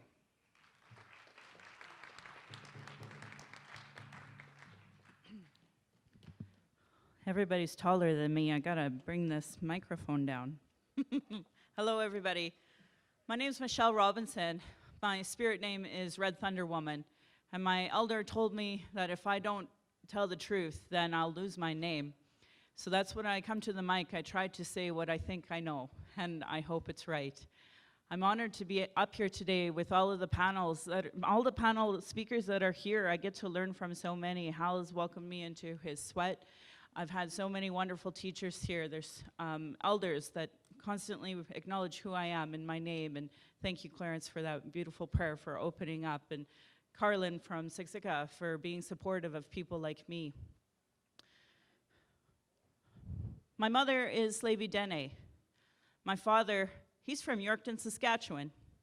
We did our lineage, and we actually found out through my father, I come all the way from the Mayflower, so I really was part of the first welfare line for sure. I actually didn't know who I was for a long, long time. I was born here in Calgary, and then I learned that my Indian Act imposed status card said I was Yellowknife Dene, but I didn't understand what that meant. Like many Indigenous kids, we don't know who we are because of colonialism. Hal spoke so well about a lot of the imposed governmental policies that have been placed upon us. Through residential school, how my mother, my grandmother, my family survived was by denying who they were. By just being Canadians, I could be who I was. So by identifying as Catholic, they could survive so that I could be standing here today. I truly believe that if they identified as Indigenous, if they identified as Dene, if they identified as non-Catholics, I actually wouldn't be standing here today. I'm literally the first generation to be able to stand here and not get thrown in the mental health institution for telling you what I speak. My mother was not so lucky. My mother was beaten regularly by my father. Those were my first memories of life. Violence against Indigenous women is something I know to the core of my value, to the core of my system. I talk a lot about violence against women. I talk a lot about violence against Indigenous women. I was taught my whole life to deny who I was because people who are like me are bad. I want to take a second to acknowledge Palestine. A lot of people here are wearing Palestine scarves and are acknowledging Palestine. And a lot of people acknowledge that land theft. But the thing is that they don't acknowledge that standing here in Canada and Calgary and in Alberta, all of that was imposed. It's no different than Israel. And in order to take that land, you have to kill the most important thing that there is, and that's the women. That's the women that can birth those babies. And that's why we have such a problem with violence against Indigenous women here in Canada. From the moment they landed, they didn't acknowledge our Indigenous leadership, who were women. That's not how they understood it. So the Indian Act was imposed on us, and a lot of men were put in that place as Indian agents. These weren't even Native people. These were non-Natives that told us when we could leave the res, when we could have food. And the policing, In some translations with our languages, they're called the ones who take us away. And to this day, that is still the truth. I was asked to come and speak about the 60 Scoop. And the 60 Scoop was another government policy imposed on Indigenous people. When they realized that they couldn't keep us all in Indian residential schools and they couldn't control us, they realized the best way to take care of this is to apprehend our children. And that's continuing today. Today we have 3 times the amount of kids in care than we did at the height of residential schools. If we've been doing all of these apologies for the residential schools, then what are you going to have to apologize in the future for the amount of children that are apprehended? It is our second residential school. And I bring that up to tie it into what I said when I first started, and it was that I didn't know who I was when I first started talking about my Indigenous background, because I was told to be ashamed of it. But what I didn't realize that by denying who I was for so many years, that also helped me from being apprehended. These are the issues that we face today. My own daughter, she's 10. I have 8 more years in the hopes that they won't apprehend her. These are the worries that I have every single day that I wake up, solely because my name is on a list. And that list has to exist in order for Canadians to sleep well at night and for you to take our resources and be able to continue this land theft that you acknowledge so well for Palestine. And I want to say thank you to my Muslim brothers and sisters for having us here, because I think when I start talking about Palestine and the Canada and Palestine and Israel, we make a different connection, and you understand where we're coming from. I've always been honored to talk with our Muslim brothers and sisters about lots of different security issues we also face together. We've always been monitored by the police and by the military. And right now, in the height of what we're going through politically, so are the Muslims. So to my Muslim brothers and sisters, please know I'm with you, and I'll stand with you, and I will keep standing with you.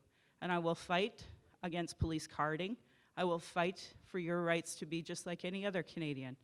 And I don't like that we have to have these conversations about Islamophobia and race and hate and discrimination, but we're still in this world in order to live here together.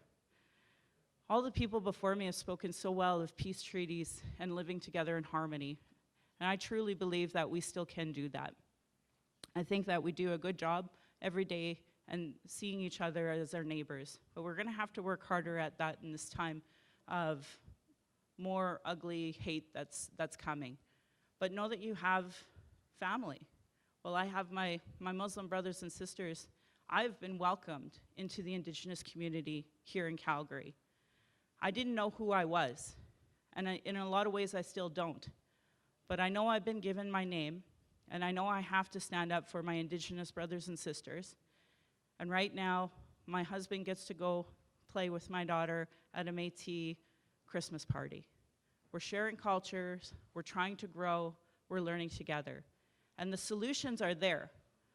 My mother, my grandfather, all of my future generation or past generations have spoken so well of what needs to be done in order to move forward.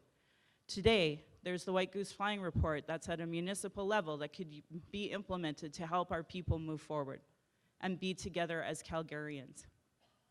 We need everyone to be on board and understand what that is and start pushing for that together. Once we start talking about race issues in all of these systemic places of government, then we can start breaking down some of the barriers that we face. I wanted to say thank you to the dancers and to the drummers. When we have our jokes and our humor and our culture, that helps us heal. The Truth and Reconciliation Commission has 94 calls to action, and I truly believe that this organization right now, this action is happening right here with having that conversation between new Canadians and Indigenous people about the changes that we're seeing and working together at growing the knowledge and sharing that. So I really honor being a part of this and being one of the few people to get to talk about building bridges and coming together, because I truly believe we're on the same path together. So thank you so much for your time.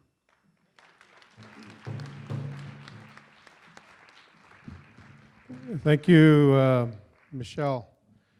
So at this time, let's give our panel here of the First Nation speakers a round of applause, and thank you for coming out today. And before I turn it over to Akkar, I'd like to make an announcement. Chief Lee Crowchild of the Tistuna is starting up a new initiative, and they're having talks and discussions on having the Tistuna Nation is going to open up their lands and welcome the Muslim community to come onto the reserve and have a goat and sheep kill according to the faith and customs of the Muslim faith. And so these talks are ongoing, and we'll be announcing dates in the near future as to when this event's going to be happening. So let's give Lee Crowchild for extending his initiative at this time. Okay, so I'll turn it over to Akkar Alai.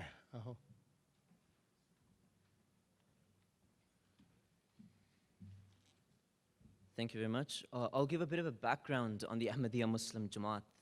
In 1889, the Ahmadiyya Muslim Jama'at, or community, was founded by Hazrat Mirza Ghulam Ahmad, who we believe to be the awaited promised Messiah that the entirety of many major world religions are waiting for.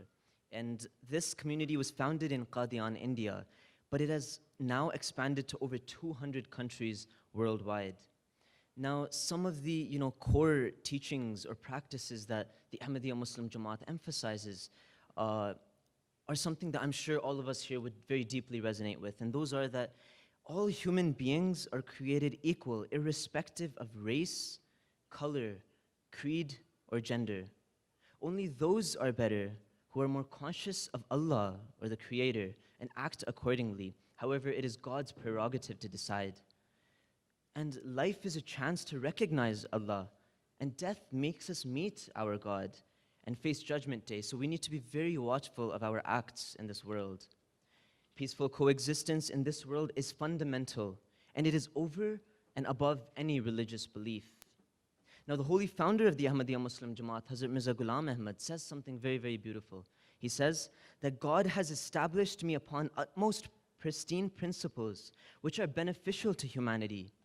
Now, one of the principles upon which I have been established is the following: that God has informed me that of the religions which have spread and are firmly established in the world through prophets, holding sway over a part of the world and achieving survival and long life, none was false in its origin, nor were any of the prophets false, because it is the eternal practice of God that a false prophet who lies against God, who is not from God and dares to forge things from him, never prospers. Now, the Ahmadiyya Muslim Jama'at categorically rejects all forms of extremism and firmly believes and acts upon the Quranic teaching that there is no compulsion in religion.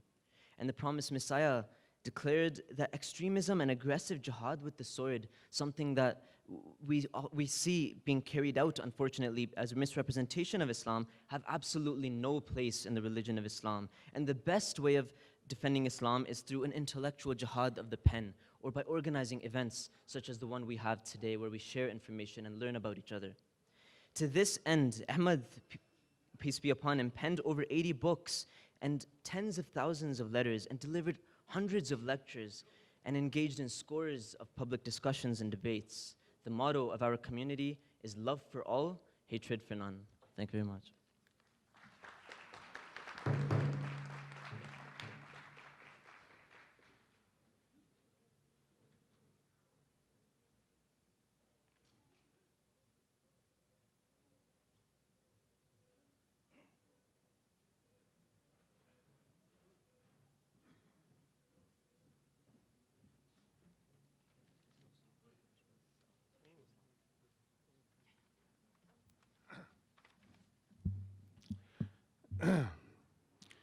At this time, I'd like to introduce a speaker representing Islam. Basheer Islam has a keen interest in world religions. In an effort to promote peace and harmony amongst various religions, he travels across Alberta and Northwest Territories to organize interfaith dialogue in collaboration with various colleges, universities, and similar institutions. He has a great passion for community service and volunteer spirit. He actively volunteers for Humanity First, a charity registered in 37 countries, and takes leadership roles in fundraising efforts for disaster relief efforts. He has served the community in various capacities. Currently, he holds the position of executive for the local chapter of the Ahmadiyya Muslim Jama'at Calgary. And forgive me for not pronouncing the words properly. Basheer is an electronics engineer by profession, and he works in the IT sector in Calgary. So at this time, I'd like to please welcome Basheer Islam.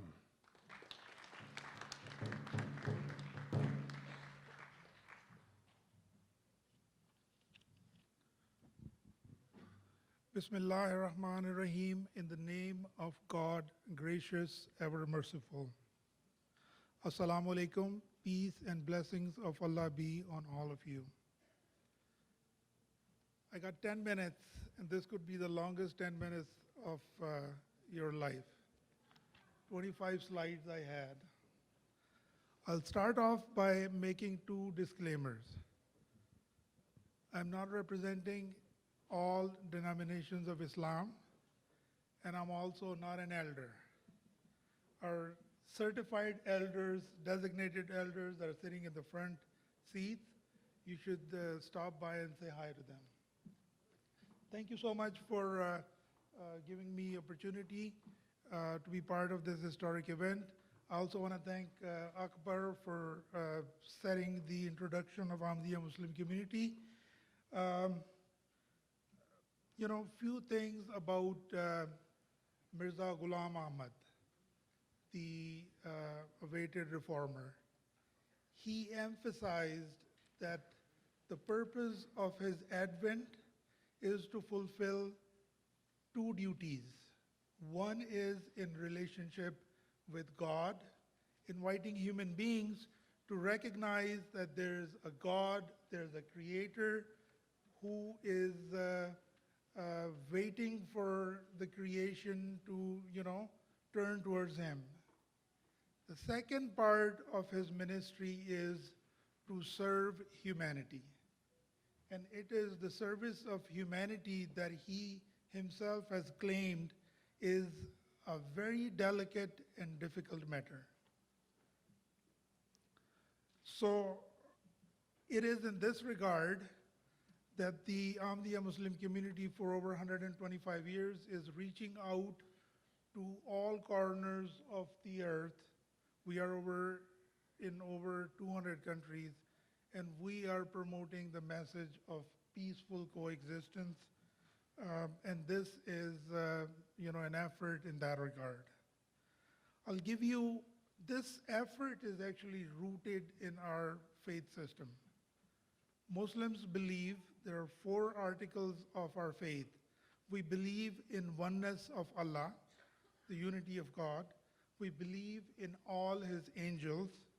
We believe in all his books, and we believe in all his prophets. We believe in the day of resurrection, and we believe in the decree of Allah.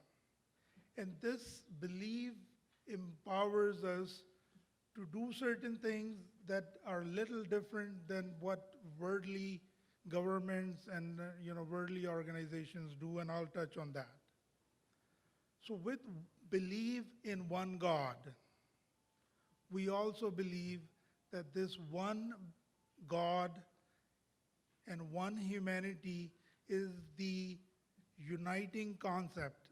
Believe in one God and loving his creation and serving his creation is what will unite humanity in the later days.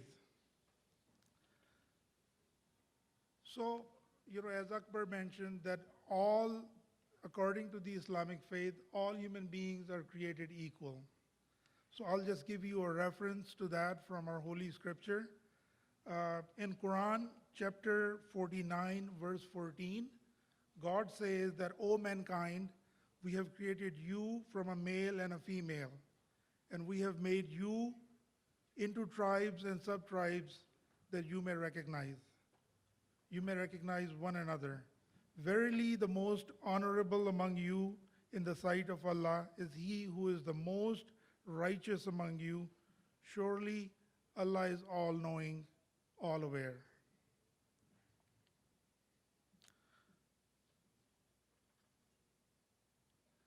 So this gathering of all nations is not accident.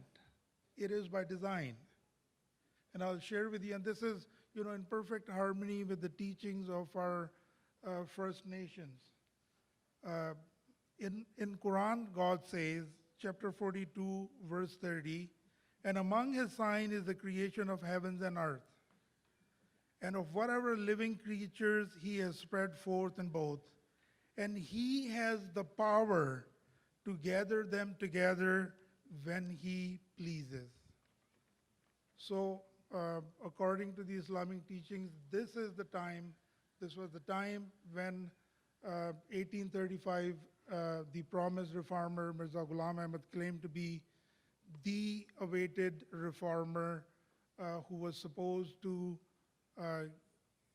get the message of one God and one humanity to reach to the corners of earth. Now, interesting thing about Islamic teaching is that Islam does not claim to have monopoly over truth. So we believe, and I'm just reading it from Holy Quran. Holy Quran, chapter 35, verse 25, and there's no people to whom a warner has not been sent. So we believe, when we believe in all prophets, we believe in the prophets that were sent to the First Nations. We believe in the prophets that were sent to, the Indian subcontinent. We believe in the prophets that were sent to the African subcontinent. And we believe that they were given knowledge and wisdom. Now, continuing this teaching of no monopoly over truth, I think it will serve, as a uniting factor, bringing all the faiths and communities together, because we genuinely respect your teachings. We genuinely believe that these are, it's a message from the same source. It's the God who has spoken to the prophets, in the Abrahamic faith. The same God just did not create life and forgot it. He sustains life. He creates and he elevates it to the next level. He caters for the physical requirements of his creation as well as his spiritual requirements. And when speaking of his spiritual requirements, he sends his messengers, and he has sent his messengers to all parts of the world. In one of the narrations, the Holy Prophet of Islam talks about that there were over 124,000 messengers that were sent for the guidance of mankind. As a Muslim, we are required to do certain things. And if I were to summarize, the simplest, it's not the simplest, it's probably the most difficult. We are invited to follow the attributes of God. And the God that Islam represents, or the Islam presents of this world, has four fundamental attributes. He is gracious, he is merciful, he is the provider, and he is the master of the day of judgment. So as a Muslim, I'm required to be merciful, to be kind, and to be helpful in bringing forth anything better that's around me. So continuing that, I'll now turn to the second source of Islamic teachings. I said in the beginning that we believe in all the books, and the Islamic book or the Holy Scripture for Muslims is Holy Quran. Now, in addition to the Holy Quran, we also have the practices and the teachings of the Holy Prophet, how he understood Quran. And then we also have a third source that we call Hadith, which is the recorded narrations of the Prophet of Islam. Now, I have picked 3 narrations, 3 requirements that are recorded by the followers of early Islam or Prophet's disciples.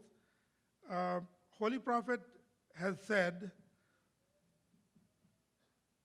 that a Muslim is one from whose tongue and hands other peaceful people are safe. So a Muslim is the embodiment of peace. Everybody must be safe around Muslims. And I mean, obviously, this is what's required. The second attribute, the word of wisdom is the lost property of the faithful. And wherever he finds it, he is most entitled to take it, for it is his property.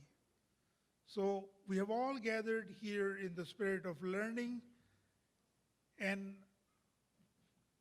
what we are learning from our respected elders, this is perfectly in harmony with the teachings of Islam.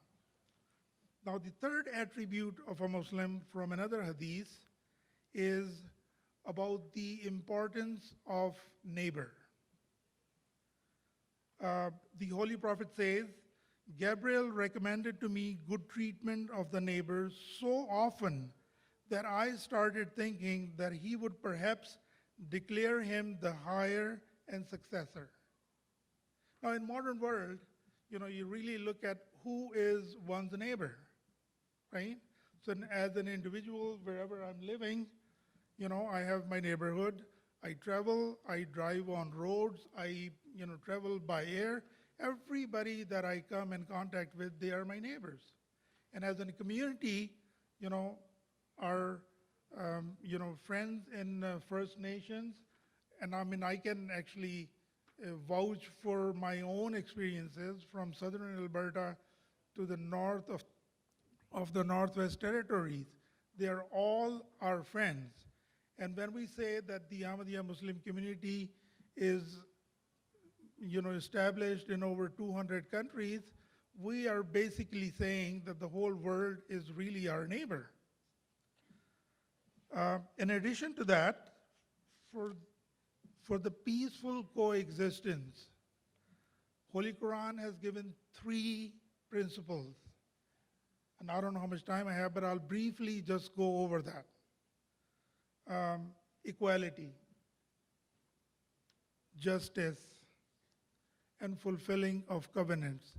And I think it's the fulfilling of covenants that is lacking, and it's the dispensation of justice that's lacking, and which is causing a lot of problems. But the beauty of Islamic teaching is that, especially in terms of covenants, so when we make a covenant, we are making a covenant in the presence of people present. In addition, we are answerable to our God, who is all-knowing. So in the spirit of peace and harmony, I think our faith has set us up for learning, for respecting our own traditions and respecting the traditions of people around us. And I think what we have seen, in fact, with our contacts with our First Nations, is that there are so many similarities. There are so many similarities, and we thank them for their hospitality. We thank them for actually being here thousands of years ahead of us and actually welcoming us. And in the same spirit, I think it is time for us to actually say that we value your friendship and we want to be your friend, at times of trial and tribulations, and we really thank that. So with that, I'll end my submission. Thank you very much. Thank you, Bashar. So I'm going to turn the mic over to Akbar Ali. He'll be doing some closing remarks. Thank you very much. I know it's been a pretty long afternoon already. We've heard a lot of great presentations. So just before we conclude, I would like to recognize certain individuals and organizations who helped put this event together. It's a very much needed initiative, and they helped, and by not only being here, but by supporting us. So chiefly Crowchild, all our speakers, as well as the moderator Alvin, MRU Iniskim Center, Events and Housing Programmer Steve Kootenay-Jobin, MRU Office of Academic Indigenization, their co-directors Renee Watchman and Liam Haggerty, Nation 150 Student Club, Craig Firstrider, Lindsay Redcrow, and Michael Broadfoot, Corey Cardinal from the Korean Sutina, the Students Association of Mount Royal University, Marcia Bigsnake from the Siksika, and all the volunteers of the Ahmadiyya Muslim Jama'at and any other volunteers who helped out. At this point, I would also like to call up our president, our local president of the Ahmadiyya Muslim Jama'at here, Mir Majid Tariq, to give a vote of thanks to all the speakers. And I would also ask for Marcia Bigsnake and Corey Cardinal to please come on up to get a bit of a vote of thanks from our president.